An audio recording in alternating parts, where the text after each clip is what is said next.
রাস্তা প্রশস্ত করার জন্য শুক্রবার সোনামুড়া উদয়পুর রাস্তা নিয়ে নেংটা দরগা থেকে লাল মিয়া চৌমুহনী পর্যন্ত দখল করতে আসে প্রশাসনিক এক প্রতিনিধি দল। তখন এলাকাবাসী প্রশাসনকে বাধা দেয়।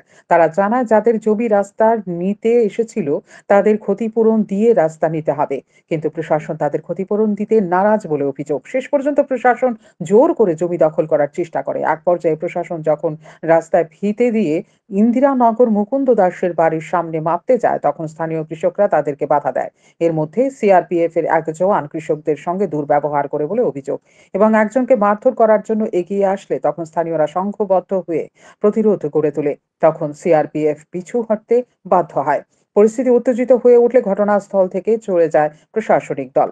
জমির মালিকদের বক্তব্য, 2018 সালে প্রশাসনের কাছ থেকে জানা যায় সড়ক প্রশস্ত করার জন্য আরো 2 ফুট করে জমি নেওয়া হয় এলাকাবাসীর কাছ থেকে। সিদ্ধান্ত হয় যে পুরনো টাকা এবং নতুন অধিগ্রহণ করা জমির টাকা মিলিয়ে একসঙ্গে দেওয়া হবে, কিন্তু তাদের অভিযোগ আজ পর্যন্ত সেই টাকার কানাকড়িও পায়নি।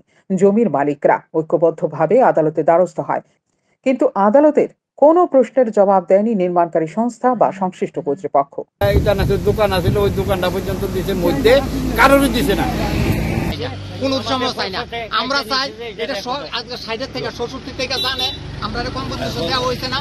এখন আমরা চাইতে আছি আমাদের ক্ষতিপূরণ দেওয়া ছাড়া আমরা ফিলার গাড়িটা দিতাম না। জোর করেন আমরা মরিয়া যাবো গা, তবু আমাদের জায়গার আমরা অধিকার আমরা ছাড়তাম না। ঠিক বাস, এইলো শেষ কথা, এইলো আমাদের শেষ কথা। আমি বুঝাচ্ছি তো লক্ষণ আপনারা বুঝাচ্ছেন গভর্নমেন্টের যে ইনস্ট্রাকশন নেই ইনস্ট্রাকশন মানতেন না না, এটা আমরা জানা আমাদের গভর্নমেন্ট তো ইনস্ট্রাকশন মতে আইছে না। গভর্নমেন্ট কভার করছে এই মতে তো গভর্নমেন্ট আইছে না। গভর্নমেন্ট ইনস্ট্রাকশনটা আমরা মানুম কেন? আমরা আমাদের জায়গা লয়ে যাবো, আমরা ক্ষতিপূরণ পাইতাম না। গভর্নমেন্ট একটা ইনস্ট্রাকশন দিয়ে দিব। আপনাদের জায়গা থেকে প্রমাণ করেন না। না না, আমরা তো এটা তো আমরা জায়গা আমরা প্রমাণ আমরা কোর্টে ইয়া করছি। না না, আমরা কোর্টে সাবমিট করছি। আমরা সেই দল মিটিং ডাকাইলো, মিটিং ডাকাবে কইতে আছে আমাদের যে দাবি সনদরা, আমাদের যে কম্পেনসেশনটা দেওয়ার কথা, এগুলা বলে ছোট ম্যাটার, ছোট বিষয়, তারা ছোট বিষয় দেখে না। আমরা তারা মানে ক্ষতিপূরণ দিত না। যার নিরিখে আমরা কোর্টের দ্বারস্থ হয়েছি। আমরা কোর্টে ডকুমেন্টসগুলো সাবমিট করছি। কোর্ট একের পর এক তারা নোটিশ দিতে আছে, তারা নোটিশ রিসিভ করে না।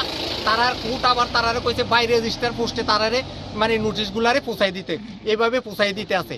তারা এর মধ্যে তারা 500টা এর মধ্যে 3টা নোটিশ দিছে, এর মধ্যেই 3টা নোটিশ দেওয়া এইভাবে জোরপূর্বকভাবে ফোর্স করাই আমাদেরকে এই মানে জায়গা নিতে আইছে। আমাদের অধিকার তারা খর্ব করে। আমরার কথা হইলো আমাদের অধিকার, আমাদের কম্পেনসেশন, আমাদের ক্ষতিপূরণ দেওয়া হোক, রাস্তার কতটুকু নেওয়া হোক, আমরা উন্নয়নের সাথে সামিল। আমরা চাইতে আছি আমরা উপযুক্ত কম্পেনসেশন, তারা তো 100 ফুট রাস্তা নোক, আমরা কোনো সমস্যা নেই।